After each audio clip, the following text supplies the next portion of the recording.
Jana jioni nilitoa tangazo baada ya chombo cha habari cha CNN kuchapisha makala ya matukio ya tarehe 29 Oktoba 2025.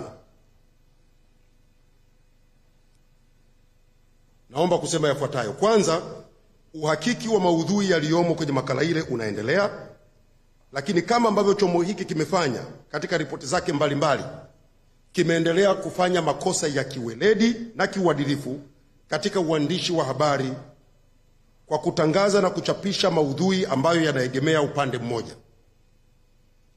Sio kweli kwamba CNN ilishindwa kupata upande wa serikali kwa ripoti zao zote wanazozitoa za upande mmoja.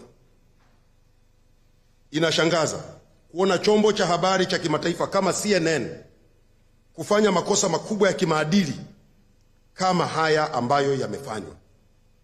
Serikali inatoa wito kwa CNN kuzingatia maadili na weledi katika uandishi wa habari na kujiepusha na uchapishaji wa taarifa zisizokuwa na vyanzo halali na rasmi, kupotosha na kuzua taharuki.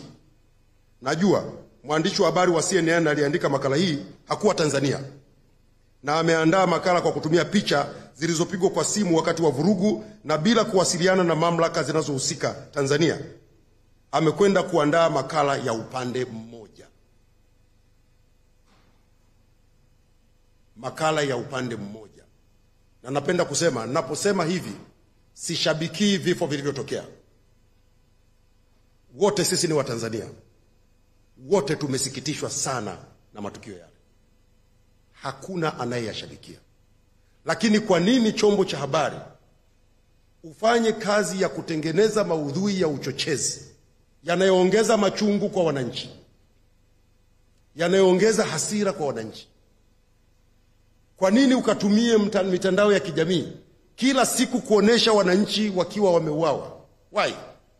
Sisi ni waandishi wa habari. Mimi nimekuwa shule, lakini nimekuta watu fulani wanajidanganya. Mimi nimesoma uandishi wa habari, sijabumba shule. It is unprofessional to publish bad test images. Kwani shule mimi niliyosoma ni tofauti na iliyosoma Uingereza, iliyosoma Marekani? Si ni hiyo hiyo?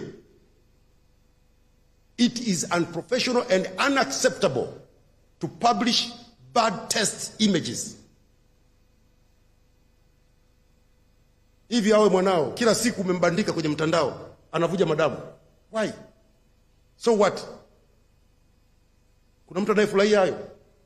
Tume imeundwa, itafanya uchunguzi, itakuja na ripoti, serikali itachukua hatua. Why kila siku uwe ni wimbo?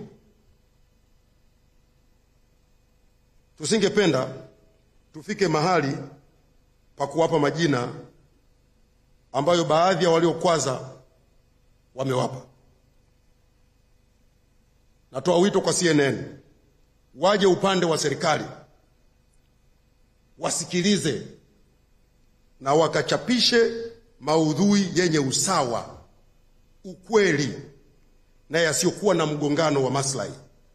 Waache kuchagua kuripoti upande mmoja wakati upande mwingine wameunyima nafasi.